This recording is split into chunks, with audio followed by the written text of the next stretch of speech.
Bom, olá a todos. Essa é a segunda aula da disciplina de Gestão e Tratamento de Resíduos Industriais. Nessa aula, a gente vai falar sobre os indicadores de qualidade da água.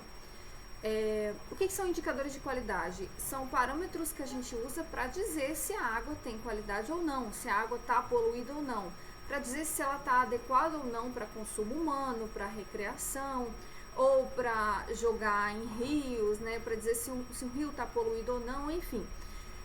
Essas águas a gente pode usar esses indicadores em qualquer água, tá? Eu botei aqui, entre parênteses, água de abastecimento, que é a água que a gente usa para beber, ou efluentes. Esses efluentes aqui são o que a gente chama de esgotos, né?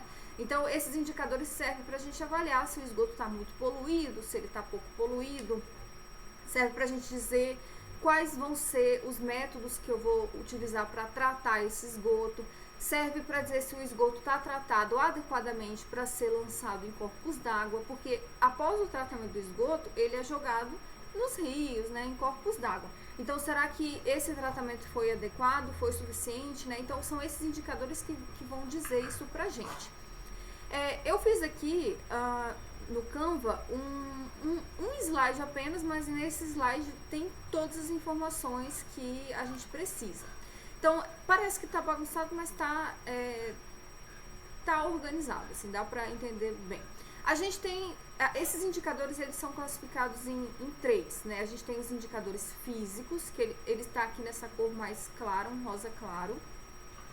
Os indicadores químicos, que está nesse marrom mais escuro, e os indicadores biológicos, que estão aqui nesse marrom mais claro. A gente vai começar pelos indicadores físicos. Os indicadores físicos tem aqui, são 5, né? 5 aqui que eu consigo ver, ó. Sabor e odor, teor de sólidos, temperatura, cor e turbidez. Então, são esses 5 indicadores físicos que a gente vai falar. Uns a gente vai falar um pouco mais, outros a gente vai falar um pouco menos. Então, vamos começar por um bem simples aqui, que é o sabor e odor. Sabor e odor, né? A gente sabe que a água não tem cheiro, não tem sabor, e se ela tiver algum sabor, algum odor, é por causa de alguma substância que está ali, é por causa de algum contaminante. Então, esse sabor, esse odor, ele pode ser por causas naturais ou causas artificiais. Artificiais é quando o homem vai lá e polui a água, então é uma causa artificial. Causa natural, né, são causas naturais mesmo, né, uma decomposição de uma matéria orgânica que está ali naturalmente, por exemplo, num pântano. O pântano, a água do pântano tem uma cor, tem mais escura, tem um cheiro tem um cheiro ruim, né? Então, e com certeza o sabor dessa água não deve ser nada agradável. Então, ali é uma causa natural, tá? Então, a causa artificial aí é por causa da poluição. Então, se a gente tem aí decomposição de matéria orgânica, por exemplo, a decomposição da matéria orgânica vai dar um cheiro e um sabor ruim a essa água. E principalmente a decomposição anaeróbia, que é o que acontece lá nos pântanos, que produz o biogás que a gente viu o ano passado.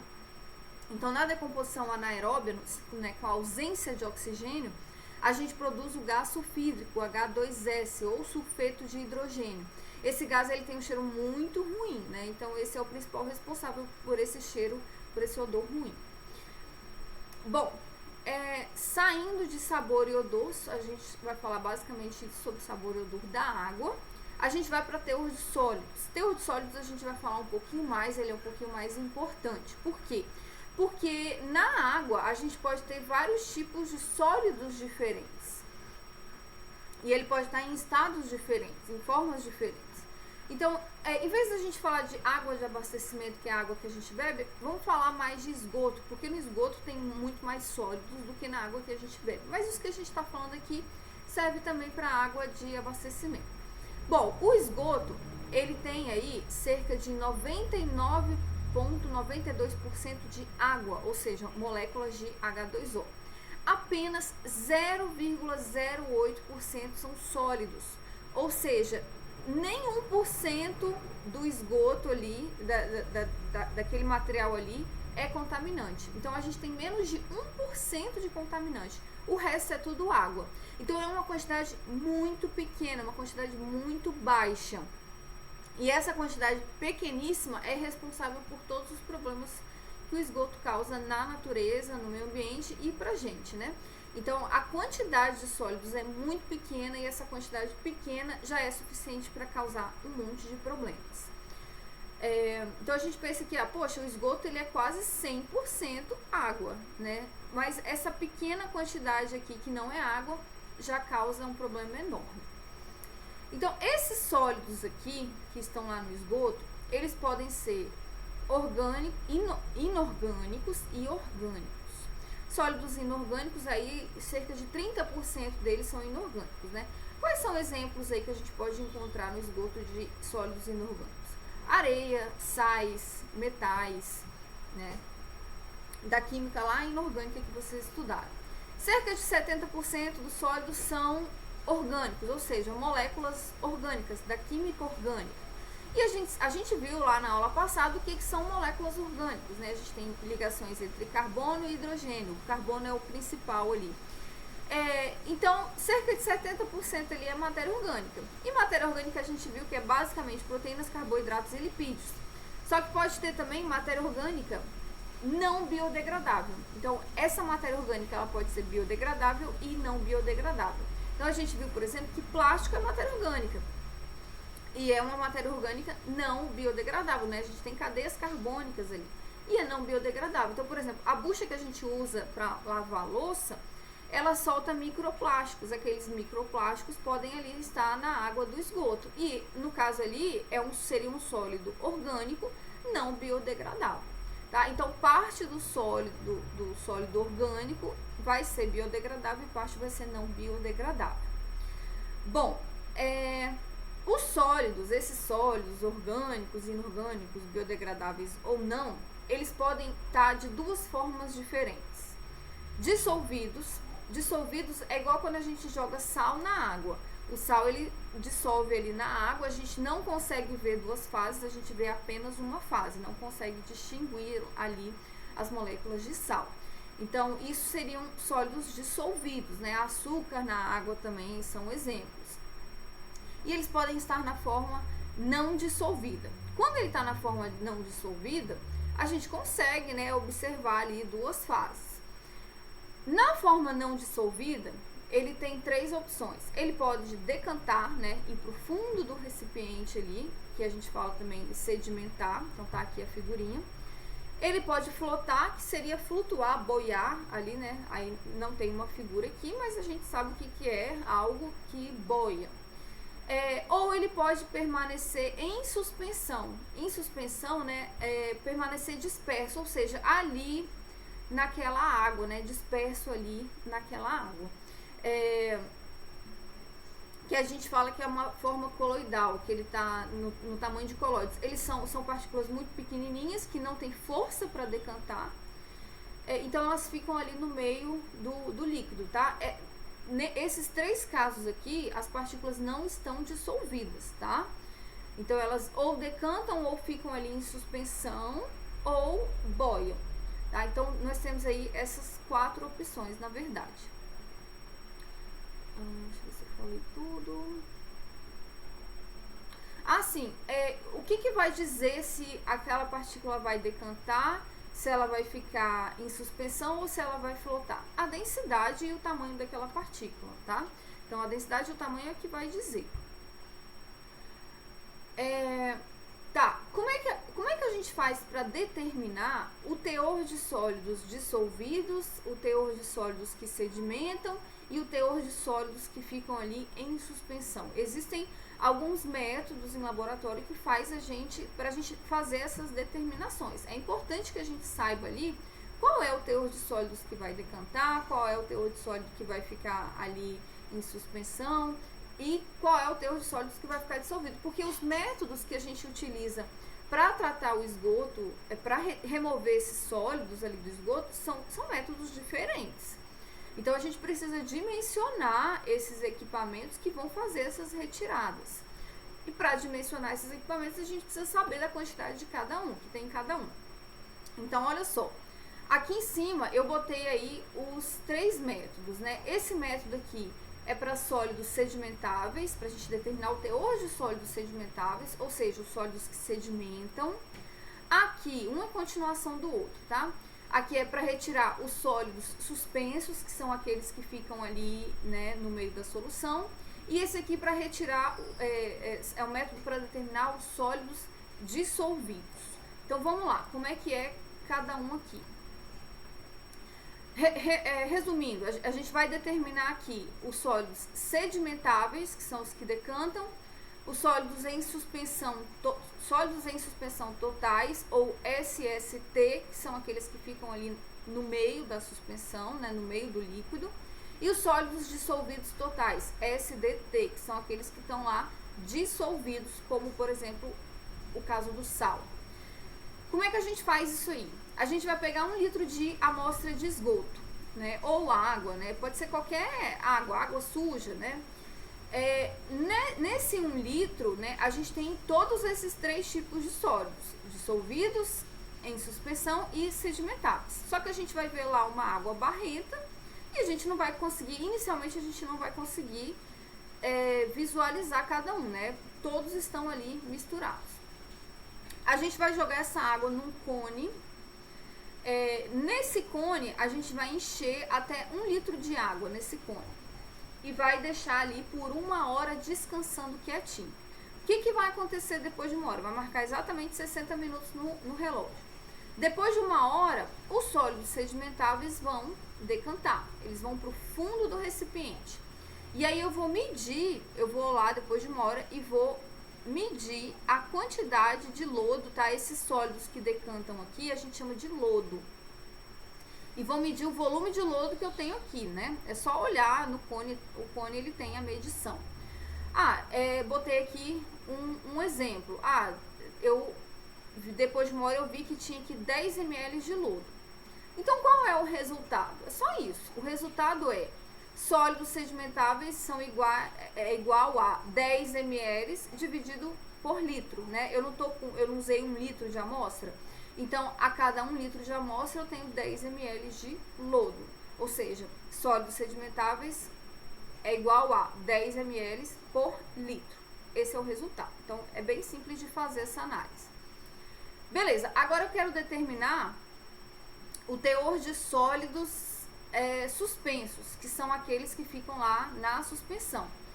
Esses sólidos suspensos, eles estão aqui, ó, nessa parte, nesse sobrenadante, né, nessa parte que fica aqui em cima. Então, aqui em cima a gente tem os sólidos suspensos e a gente tem os sólidos dissolvidos. Então, vou pegar essa parte aqui de cima, não preciso pegar tudo, tá? Vou pegar aqui, ó, 100 ml só. 100 ml é suficiente. No caso, 100 ml é a mesma coisa que 0,1 litro, tá? Então, peguei aqui 100 ml, vou passar esses 100 ml por um filtro. Esse filtro é um filtro de papel, tá? Tem uma porosidade específica.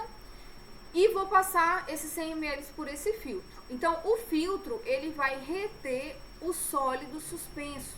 Os sólidos suspensos vão ficar todos aqui. E aqui no filtrado, vai passar a ter somente os sólidos dissolvidos. Filtro de papel, gente, não consegue reter sólidos dissolvidos, tá?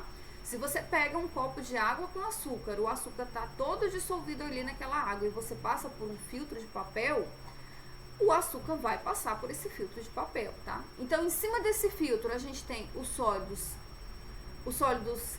suspensos, né? Vão ficar retidos no filtro e vão passar apenas os sólidos dissolvidos.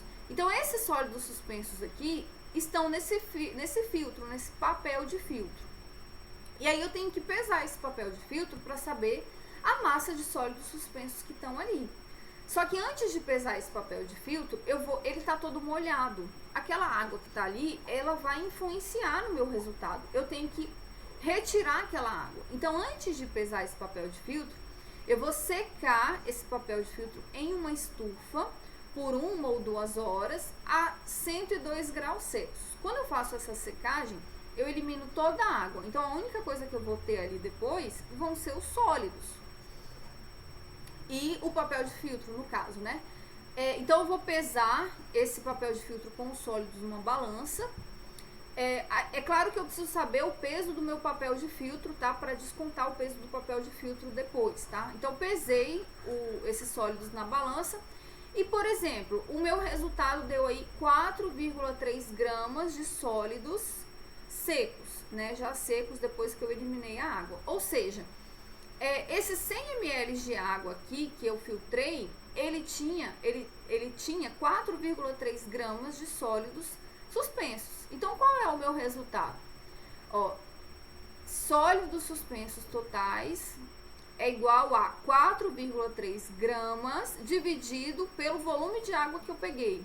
O volume foi 0,1 litros, né? Tem que estar em litros. Então, dividido por 0,1 litros. O resultado, né, 4,3 dividido por 0,1 dá 43. Então, SST é igual a 43 gramas por litro.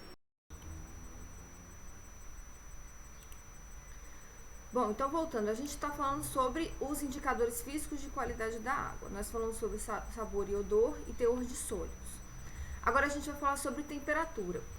A temperatura dos corpos hídricos, ela existe uma variação ali de acordo com a profundidade da água, de acordo com o clima, né, a estação do ano, se é verão, se é inverno, então você tem uma certa variação ali. Só que quando a gente joga efluentes, mesmo que tratados em corpos hídricos, esses efluentes, se eles estiverem em uma temperatura muito diferente daquele corpo hídrico, ele vai afetar, ele vai modificar aquela temperatura. Então, a gente não pode ter essa modificação da temperatura porque causa um desequilíbrio no corpo hídrico. Então, por exemplo, a gente tem muito efluentes a gente usa a água para modificar, para trocar calor durante o processo, né? Então, em trocadores de calor, a gente usa água para resfriar ou para aquecer coisas dentro da indústria. Essa água, se a gente descartar ela no corpo hídrico sem que ela volte à temperatura ambiente, ela vai afetar aquele sistema aquático. Então, os efluentes, quando a gente vai lançar eles têm que estar numa temperatura menor do que 40 graus Celsius. Se estiver numa temperatura maior do que isso, já começa a dar problema. E a variação de temperatura naquela zona de mistura ali do corpo hídrico com o esgoto tratado, a variação da temperatura ali tem que ser menor do que 3 graus Celsius. Qual o problema do aumento da temperatura nesses corpos hídricos? Geralmente quando a gente aumenta a temperatura de alguma coisa, a gente aumenta a solubilidade de um sólido na água, por exemplo. Só que com gases é diferente. Quando a gente aumenta a temperatura, a gente reduz a solubilidade do oxigênio dissolvido na água. Reduzindo a solubilidade do oxigênio dissolvido na água, a gente vai ter morte de peixes, né, por falta de oxigênio. Principalmente se tiver processos aeróbicos acontecendo ali de degradação, né? Então, tudo vai contribuindo para a redução do oxigênio dissolvido. Então, outra coisa também, quando a gente reduz muito o oxigênio dissolvido, começa a prevalecer os processos anaeróbios, né? A degradação anaeróbia. E é essa que causa o mau cheiro, principalmente por causa do sulfeto de hidrogênio, né? H2S, ele tem o cheiro de ovo podre que a gente... esse cheiro prevalece em pântanos, por exemplo, porque lá acontece esse processo de degradação anaeróbia. Então, temperatura é isso, não tem muito o que falar, não. Depois, os outros dois indicadores que ficaram faltando, indicadores físicos, foram turbidez e cor. Qual é a diferença entre turbidez e cor, né? Isso é algo que provoca dúvidas em muita gente. Então, por exemplo, aqui nessa figura ela mostra a diferença entre um e outro. A cor, a gente percebe aqui, ó, esse primeiro frasco ele tá com uma cor forte e o segundo frasco ele tá com uma turbidez forte. Então, olha a diferença. A cor, ela modifica a cor daquela água. E aí a gente consegue ver, atrás desse copo tem um papel escrito. A gente consegue até ler o que está escrito no papel, porque a cor ela não atrapalha a passagem da luz. Agora a turbidez, a gente fica tudo com aspecto turvo, a gente não consegue ver o que está do outro lado. E o que causa um e o que causa outro? A cor, ela é provocada por substâncias dissolvidas ali, principalmente ferro, tá? E a turbidez, ela é causada por materiais em suspensão ali, ou seja, que não estão dissolvidos, que estão ali na forma de pequenas partículas ali. A gente já viu isso ali em sólidos, né? Eles são pequenas partículas que ficam ali suspensas. Elas não decantam porque elas não têm peso suficiente para isso, elas são muito pequenas. Então a turbidez é causada por partículas em suspensão e a cor por sólidos dissolvidos, né? Principalmente o ferro. O manganês também, tá, gente? Ferro e manganês. Ferro e manganês a gente vai falar sobre eles depois. São substâncias muito presentes na água, dependendo da região que você coleta essa água. Também é causado por matéria orgânica. Matéria orgânica, se a gente tiver matéria orgânica ali, parte da matéria orgânica está dissolvida. E essa matéria orgânica ela tem uma cor mais escura. Lembra do húmus? O húmus é quando a gente a gente degrada a matéria orgânica. E tem uma partezinha lá que ela é recalcitrante, ela não degrada com facilidade, então ela vai ficar ali, que é o que a gente chama de húmus. E durante esse processo de degradação, nós temos a formação de substâncias mais escuras. E por isso o húmus tem essa cor mais escura. Lembra daquele rio lá que eu mostrei para vocês, né? O Rio Negro? Então o húmus, quando a gente vê um esgoto muito escuro, esse esgoto a gente chama de esgoto velho, porque ele já sofreu lá, esse esgoto foi formado há muito tempo e ele já sofreu os processos de degradação. E esses processos formaram húmus e o húmus deu essa cor escura àquele esgoto. Agora o esgoto fresco, que ele acabou de ser formado ali, ele não sofreu degradação ainda, ele é uma cor mais acinzentada, não tão escura quanto o esgoto velho. Ok. Agora vamos falar de cor. A cor ela pode ser cor aparente ou cor verdadeira. A cor verdadeira é esse caso aqui, ó. A gente tem a água, né? Ela tá totalmente límpida, ou seja, ela não tem turbidez, ela só tem cor. Então a gente consegue medir a cor com facilidade. Agora, se eu tivesse substâncias suspensas aqui nessa água, eu não conseguiria ver o outro lado, né, o fundo, eu não conseguiria ver essas letras aqui, ou seja, eu teria cor e turbidez numa mesma amostra. Então aí a gente teria a cor aparente, né?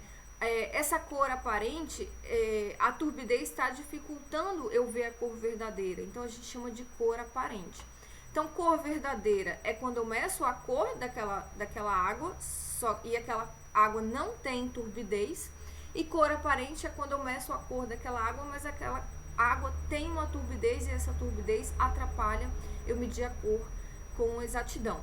Quando a gente tem então uma água com cor e ela está turva, ela tem turbidez, ela tem partículas em suspensão, eu estou medindo a cor aparente. Como é que eu faço para medir a cor verdadeira? Eu posso pegar essa água, botar numa centrífuga, a centrífuga vai fazer as partículas que estão suspensas sedimentarem.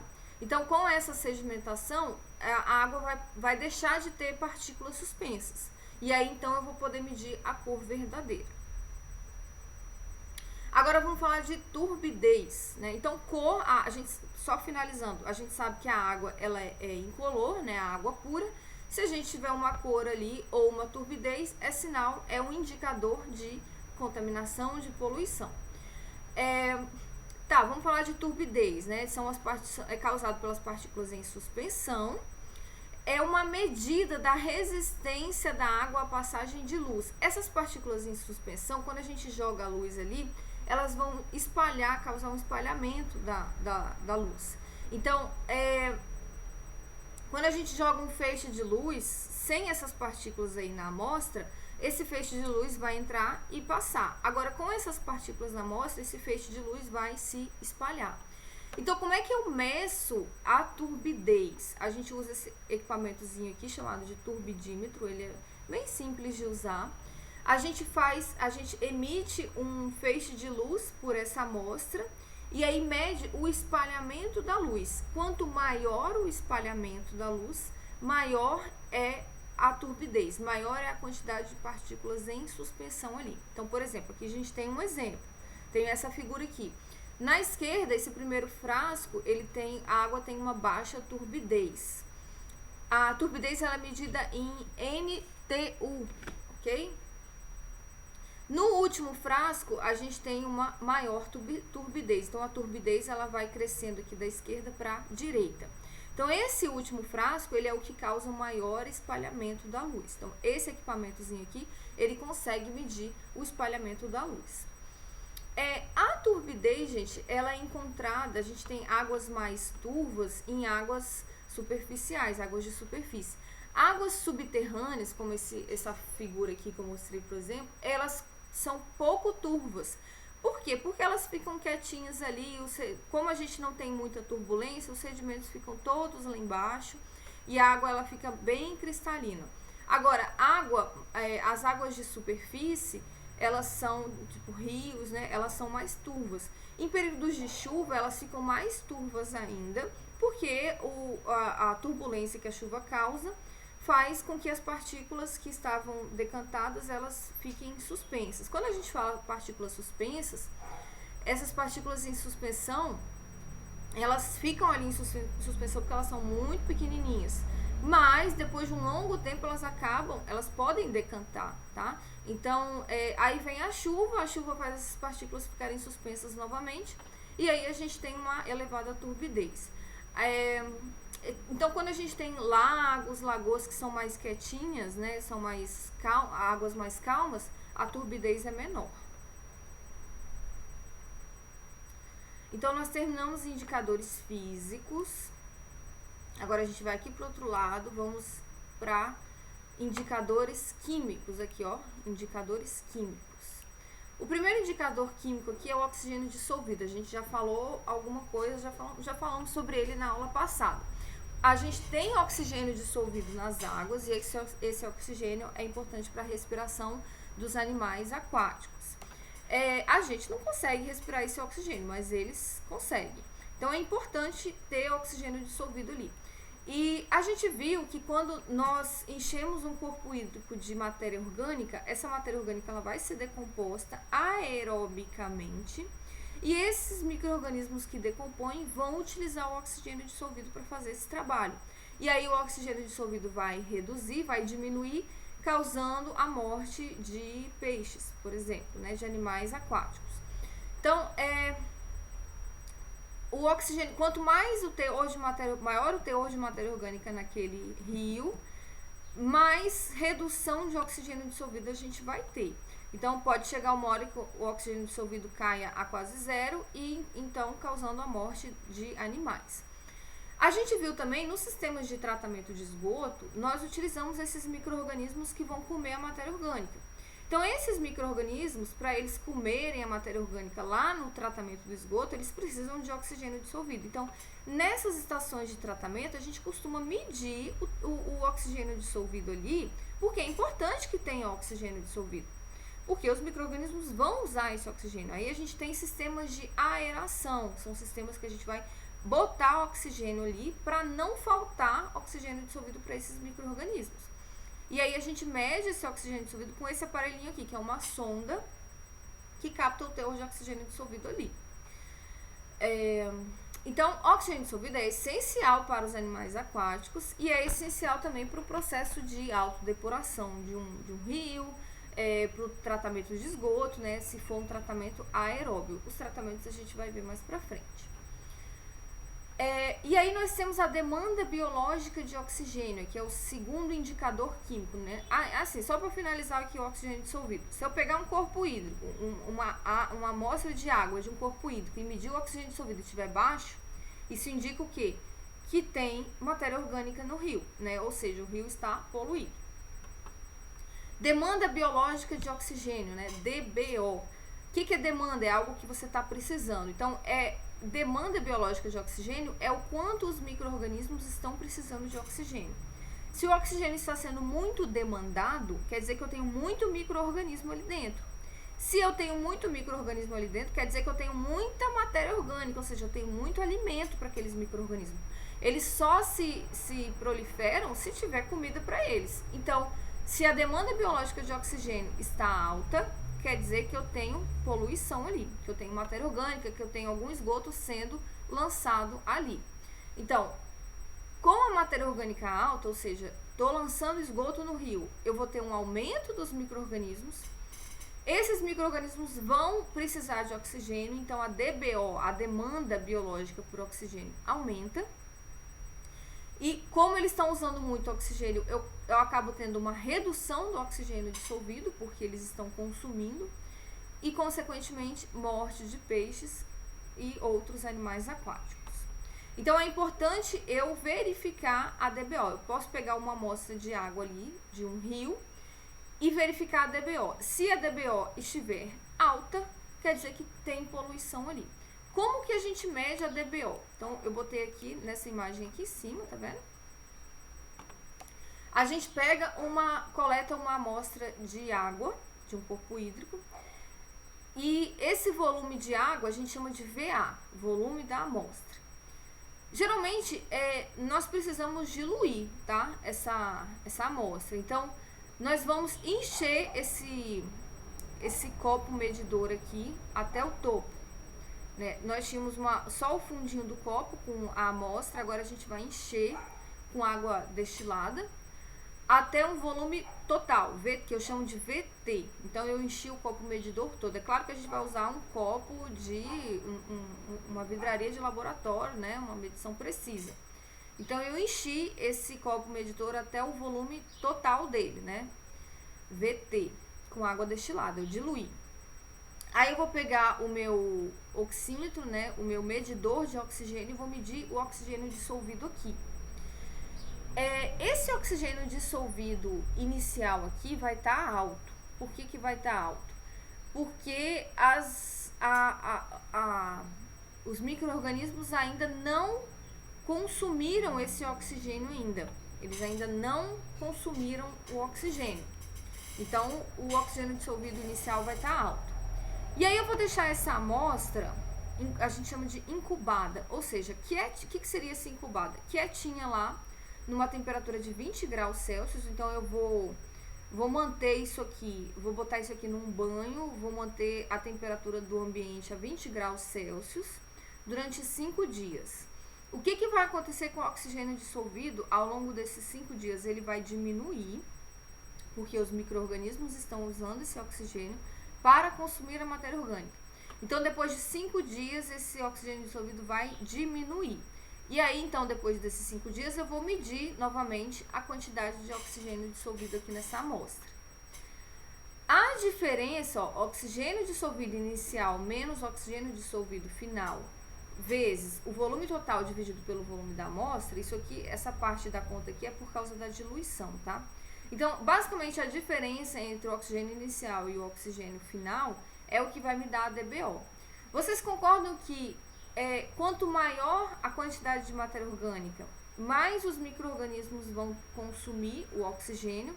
Então, a diferença entre o oxigênio inicial e final vai ser maior.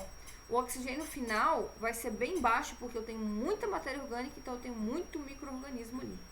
Ou seja, essa diferença de oxigênio dissolvido inicial e final vai me dar a quantidade, vai me dar a DBO, vai me indicar a DBO. Quanto maior a quantidade de matéria orgânica, mais esse oxigênio vai cair, então maior vai ser a minha DBO. Então, a medida de DBO, ela é fácil e simples, né? A gente só mede o oxigênio inicial e o oxigênio final, tendo que manter essas amostras de água aqui a 20 graus, né, por 5 dias direitinho. Então, é algo simples de fazer, né? Eu só preciso desse equipamentozinho aqui e do ambiente a 20 graus. A conta aqui também é simples. O único problema é o tempo que eu levo para fazer essa análise. É um tempo de 5 dias. É um tempo muito longo. Se eu quiser acompanhar o tratamento do meu esgoto aqui, por exemplo, eu não posso esperar 5 dias, né? Não é muito prático isso, não é muito viável num sistema de tratamento de esgoto esperar 5 dias para um resultado de DBO. Então, essa análise aqui, ela não é muito interessante, tá? Na verdade, ela é sim, mas ela é acompanhada de outra análise que é mais rápida, que a gente vai ver depois. Então, olha só.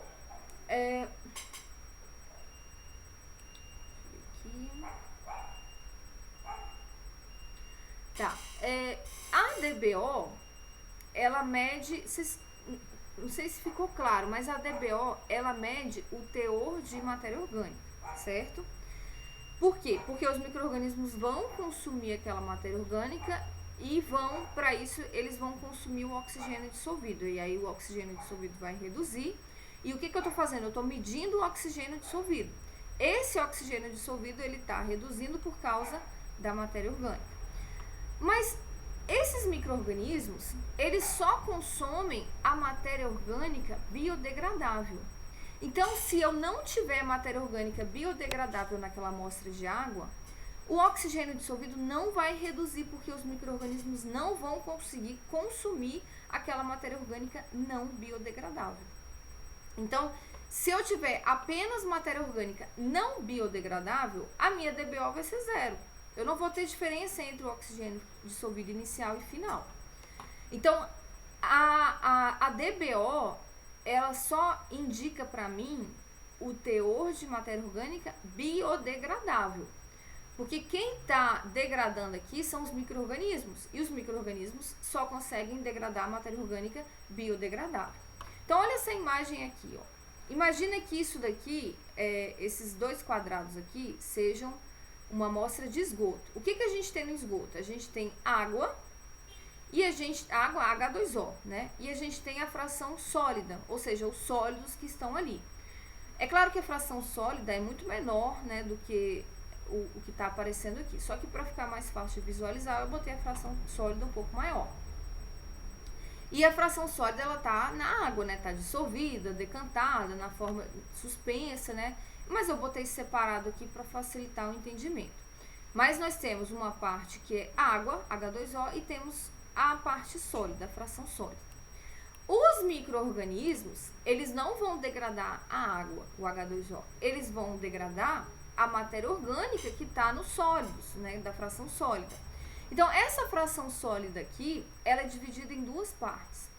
Ela tem uma parte que é inorgânica, está em cinza aqui, ó. Essa parte inorgânica, micro-organismo não consome. Então, essa fração sólida inorgânica, ela não vai influenciar na DBO.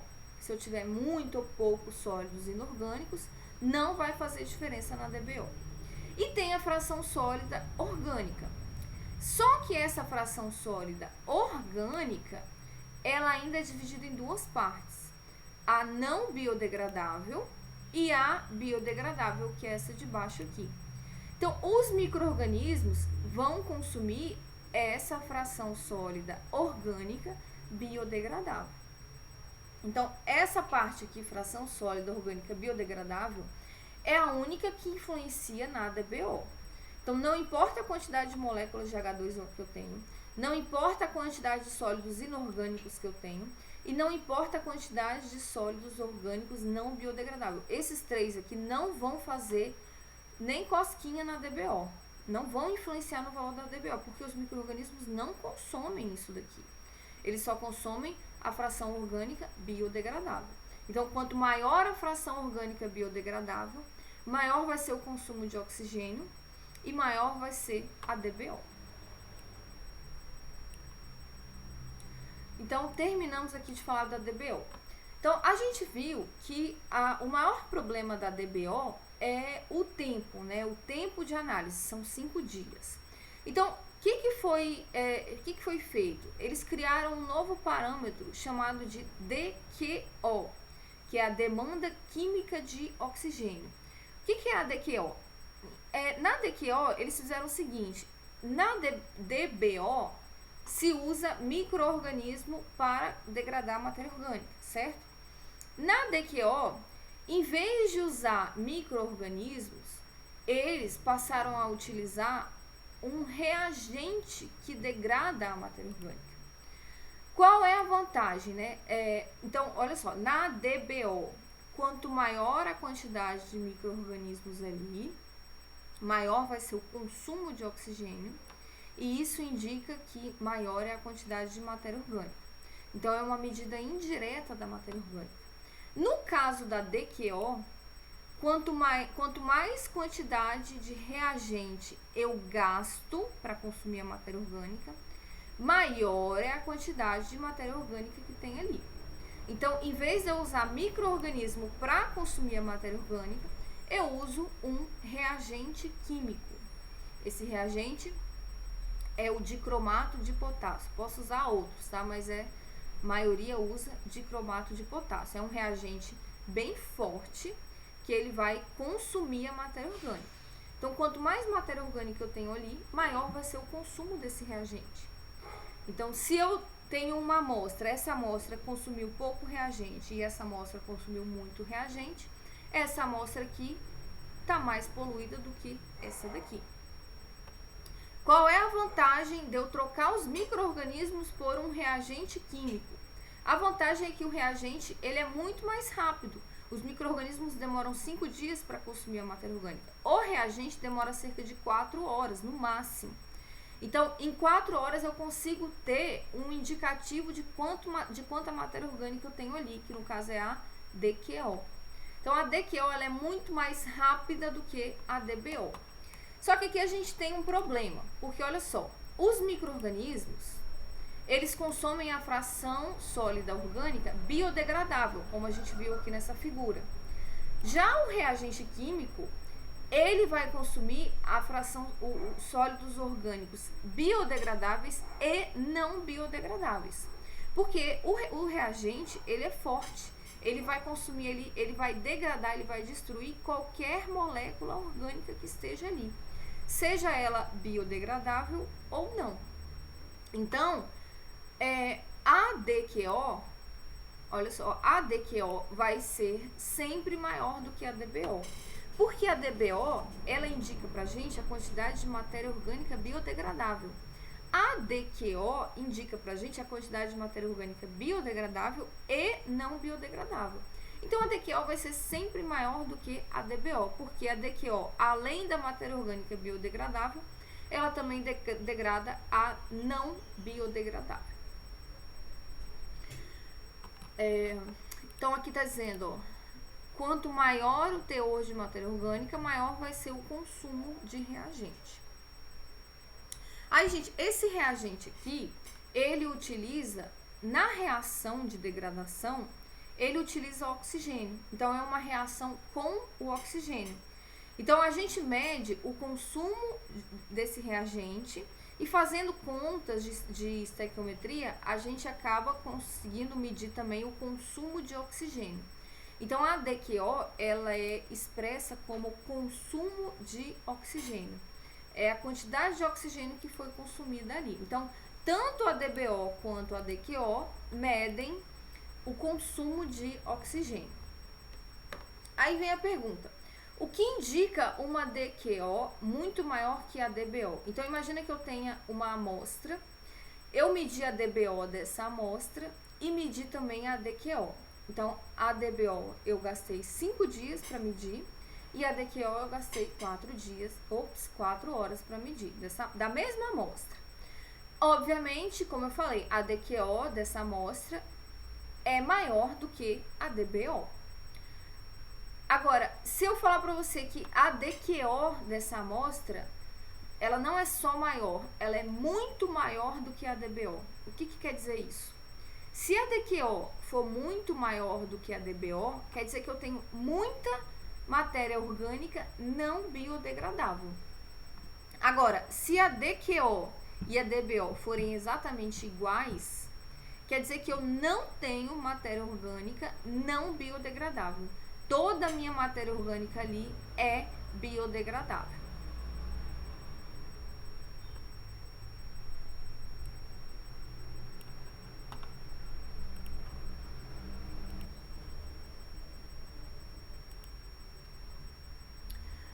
Bom, outro indicador químico é o pH. O pH, quando ele é muito baixo, ele torna a água corrosiva. O pH, quando é muito alto, ele causa incrustações. É claro que um pH baixo, ele vai causar a corrosão aos poucos, né? Não é esse pH, ele geralmente não está tão baixo, é um pouquinho menos do que 6 e o pH alto um pouquinho mais do que 9. Então, ao longo do tempo, em tubulações, principalmente em indústrias, água com pH muito baixo, com o tempo ela vai causando a corrosão das tubulações. E com o tempo, se o pH estiver alto, ela vai causando incrustações. E isso causa problemas, né, na indústria. O pH ideal aí de corpos hídricos é de 6 a 9, tá? Então, se eu estou lançando algum efluente com um pH muito longe do neutro, muito ácido ou muito básico em corpos hídricos, eu vou acabar alterando o pH desse sistema aquático e provocando morte de animais aquáticos, tá? Então, esse pH fora do neutro, ele é causado pela origem da água, né? Então, a água, ela pode ter originalmente um pH mais alto ou mais baixo. Características naturais, então, eu posso ter minerais ali na água, né? Que provoquem essa redução, esse aumento de pH. E por resíduos lançados, né? Então, a nossa responsabilidade está aqui nessa questão dos resíduos. É aqui que isso aqui que a gente deve evitar, né? Lançamento desses resíduos que provoquem a redução ou aumento do pH daquele sistema. Outro parâmetro é a dureza. O que seria o termo água dura, né? O termo água dura não tem muito a ver com a palavra. Não quer dizer que a água é dura. A água continua tendo ali a mesma cara. O que seria essa água dura? É a água com excesso de íons cálcio e íons magnésio. Então, esses íons aqui, eles podem estar dissolvidos na água. Da onde que vem esses íons, né? Eles são provenientes de depósitos subterrâneos. Então, a água ela pode estar em contato ali, geralmente a água subterrânea de poços, ela pode estar em contato ali com minérios, né, que soltem esses íons e esses íons aí vão para a água. Então, qual é o problema? Então, é algo natural, né? É claro que, então, pode ser por fatores naturais, como esse que eu acabei de falar, e também pelos lançamentos de efluentes na água, lançamentos de efluentes com excesso de íon cálcio e íon magnésio. Mas, em geral, são causas naturais, tá? Então, a água que chega na minha casa, ela pode ser uma água dura, porque ela tem naturalmente excessos de íon cálcio e magnésio, se esses íons cálcio e magnésio não foram retirados durante um tratamento. Então, eu posso cavar um poço aqui para abastecer a minha casa e a água desse poço ser uma água dura. Pode ser que isso aconteça. E no caso aqui desse poço, não foi por causa de lançamento de efluentes, foi por causas naturais. Então, eu vou cavar um poço aqui, e esse poço, essa água é uma água subterrânea, então ela tá limpa, ela tá ok para usar. Não necessariamente. Muita gente cava poço, tira a água de lá, faz uma análise e percebe que a água não está própria para consumo sem um tratamento prévio. Então, qual é o problema da água dura? Por que esses íons cálcio e magnésio são ruins, né? Isso aqui é um problema maior nas indústrias, tá? Então, por exemplo, aqui, esses íons aqui, eles podem causar incrustações, né? Cálcio e magnésio, eles podem reagir com ânions, né? Aqui a gente tem cátions, eles podem reagir com ânions, formando sais que vão se depositar ali e vão causar essas incrustações que a gente está vendo aqui nessa tubulação. Então, essa primeira tubulação é uma tubulação que não passa água dura. A gente fala água mole, passa água mole. Água mole quer dizer que eu tenho poucos íons cálcio e magnésio. E nesse tubo aqui, nessa tubulação da direita, a gente tem uma incrustação, porque aqui, com o tempo, né, essa incrustação ela é formada com o tempo, tá? Não é da noite pro dia, por causa de a água dura passando por aqui, né? Aqui a gente tem uma outra figura, né, uma torneira com toda essa incrustação, né, por causa desse depósito de íon cálcio e magnésio. Então, isso aqui é um problema, né, de incrustação nas indústrias, pode ocorrer em casa também. E tem um outro problema também, reação com sabões. Aqui é diferente, tá? Sabão e detergente. O sabão, ele tem os sabões que a gente faz com óleo, né? ele pode reagir com esses íons e deixar de atuar. Então ele reage com esses íons aqui, cálcio e magnésio, e precipita. Então o sabão, em vez dele, quando eu uso esse sabão em uma água dura, parte desse sabão, das moléculas de sabão, vão reagir com o cálcio e magnésio e eu vou acabar perdendo o sabão. Então, para eu lavar uma louça, por exemplo, para eu tomar banho, eu acabo tendo que usar mais sabão do que em comparação com se eu estivesse usando uma água mole. Então, é um gasto maior de sabão, basicamente isso. Mas se eu estiver utilizando detergente, o detergente ele tem uma outra fórmula química. Então, o detergente não reage com esses íons aqui, tá? O detergente ele vem do petróleo e ele não reage com esses íons aqui. Então, essa reação com sabões, eu só tenho esse problema se eu estiver usando sabão. Se eu estiver usando detergente, eu não tenho esse problema. A gente vai entender como é que é a fórmula molecular do sabão quando a gente fizer uma aula de saponificação, tá? Mas isso aí vai ser para depois. Eu não quero botar a fórmula do sabão aqui, porque senão vai ser muita informação. A água dura, então a gente viu que ela é ruim na indústria, traz alguns inconvenientes em casa também, mas ela faz mal para a saúde? Não tem comprovação científica de que o excesso desses íons aqui faça mal para a saúde, tá? Então, não. Pode estar associado aí, talvez com o aumento de casos de cálculo renal. Então, mas é uma associação aí que não tem muita comprovação não, tá? Então não é algo que a gente precise se preocupar tanto, não é algo tão preocupante a água dura. É só os inconvenientes que ela traz mesmo. Como identificar na minha casa se a água é dura? Será que a água que eu estou usando em casa, ela é dura? Porque geralmente nós não temos tratamento para água dura não, tá? A não ser que ela esteja com muito excesso de íons cálcio e magnésio. Como é que a gente faz esse teste? A gente vai fazer em laboratório, vamos ver se vai dar certo, se a gente vai conseguir identificar. A gente vai pegar um copo de água da torneira e um copo de água destilada. Vamos adicionar sabão nesses dois, a mesma quantidade de sabão, na água da torneira e na água destilada. Então, a mesma quantidade de água e mesma quantidade de sabão. Sabão líquido, né, que fica mais fácil. Não pode ser detergente, tem que ser sabão. E aí a gente vai analisar a quantidade de espuma formada. Se a minha água da torneira for uma água dura, a gente vai formar menos espuma do que na água destilada. Porque a água destilada, ela não tem íons cálcio e magnésio, porque ela foi destilada. Então não tem íons cálcio e magnésio, então ela não é uma água dura. Então todo o sabão aqui, ele vai ser usado para formar espuma. Agora, se a minha água da torneira ela tiver excesso de íons cálcio e magnésio, esses íons cálcio e magnésio vão reagir com parte do sabão. Então, eu vou ter menos sabão ali, consequentemente, eu vou ter menos espuma.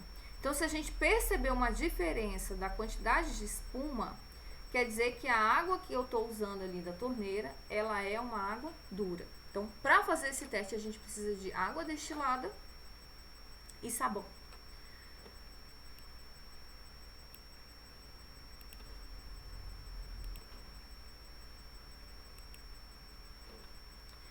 Bom, agora a gente vai falar de outro indicador químico, são outros dois, na verdade, né? Que é o ferro e o manganês. O ferro e o manganês, por que a gente está falando dos dois juntos? Porque geralmente eles se encontram associados, tá? Quando a gente tem uma água com muito ferro, geralmente também tem muito manganês e vice-versa. Por que a gente tem água com excesso de ferro e manganês? No Brasil é muito comum, tá? Principalmente em águas subterrâneas, ou seja, é uma causa natural. A água ela tem excesso de ferro e manganês não por causa de poluição, por causas naturais. Pode também ser por causa de poluição, né? Por exemplo, uma indústria química lançar um efluente com excesso de ferro e manganês na água. Então, pode acontecer por causas humanas também, lançamento de efluentes. Mas nós temos no Brasil água com um elevado teor de ferro e manganês por causas naturais. Então, quando a gente, principalmente águas subterrâneas, tá? Isso é mais de águas subterrâneas, porque a água subterrânea, ela tá circulada por rochas, né? Rochas e sedimentos. E essas rochas, a água passa por essas rochas e essas rochas têm ferro e manganês. Então, a água carrega o ferro e manganês dessas rochas. As águas superficiais, né? Ou seja, não subterrâneas, elas não têm tanto esse problema de alto teor de ferro e manganês, não. Então, quando você vai cavar um poço, depois que você cava, você não pode usar a água desse poço sem fazer uma análise, porque pode ser que essa água tenha excesso de ferro e manganês, tá? Então, eu vi aí um dado de que cerca de 70% dos poços brasileiros, da água desses poços, tem excesso de ferro e manganês, acima do limite adequado para o consumo humano, tá? O ferro, ele causa uma coloração mais avermelhada na água e o manganês uma coloração mais amarelada, alaranjada. Então, qual é o problema, né? Não é igual a água dura que causa inconvenientes, causa problemas de saúde. Então, o ferro, ele é um nutriente essencial pra gente, só que em excesso ele causa diversos problemas de saúde. Anemia, problemas no fígado, acho que o manganês causa problemas neurais, né? São vários os problemas. O manganês não é igual ao ferro, que é um nutriente pra gente. O manganês é um metal tóxico, né? É um metal pesado. Então, ele é extremamente tóxico pra gente. Não pode, né? Ferro, ainda em pequena quantidade, é bom. Agora, o manganês, não. E além de causar manchas nas roupas quando você vai lavar. Então, muita gente cava um poço, usa esse poço para atividades domésticas, né? Não para beber e nem para cozinhar, mas usa para lavar roupa, por exemplo, já vai ter também um inconveniente de manchas nas roupas. Então, quando a gente tem excesso de ferro e manganês, principalmente em águas subterrâneas, existe uma forma de tratamento para retirada desses metais. Agora a gente vai para os indicadores biológicos. Tem dois aqui, tá? Nitrogênio e fósforo e água, algas. Os dois estão conectados, né? As algas, elas crescem quando a gente tem excesso de nitrogênio e fósforo. Então, quando que a gente tem excesso de nitrogênio e fósforo na água? Por causa, por exemplo, da decomposição da matéria orgânica. Então, lembra quando eu falei na aula passada sobre decomposição da matéria orgânica? Na decomposição da matéria orgânica, essa decomposição da matéria orgânica libera o fósforo e nitrogênio para o meio ambiente. E esse fósforo e nitrogênio são absorvidos pelas plantas. Então, é um processo importantíssimo. Só que o excesso de nitrogênio e fósforo na água causa o crescimento exagerado de algas. Então, a gente tem excesso de nitrogênio e fósforo, não só por causa de matéria orgânica na água, mas também por causa de fertilizantes, detergentes, excrementos de animais. Então, por exemplo, se você tem aqui se você está usando fertilizante aqui na sua plantação, e aí vem a água da chuva, bate no solo e essa água da chuva vai para o rio, o que a água está fazendo? Ela está levando os nutrientes dos fertilizantes para o rio. Então, não é só, o problema não é só o esgoto, a gente lançar esgoto no rio. Fertilizantes também numa plantação, eles acabam indo para o rio, e isso é um problema. Então, esses fertilizantes, né, o uso de detergentes também, detergente que a gente usa em casa, pode ter fósforo, e esse fósforo vai causar o surgimento de algas. Então, como é que as algas surgem? A gente despeja resíduos em corpos d'água, e esses resíduos que a gente está jogando ali, ou por causa dos fertilizantes, né, eles ocasionam um aumento da quantidade de nutrientes na água. Quando a gente fala nutrientes, a gente está falando principalmente de nitrogênio e fósforo, que são os mais importantes, mas outros também, tá? Mas os mais importantes no nitrogênio e fósforo.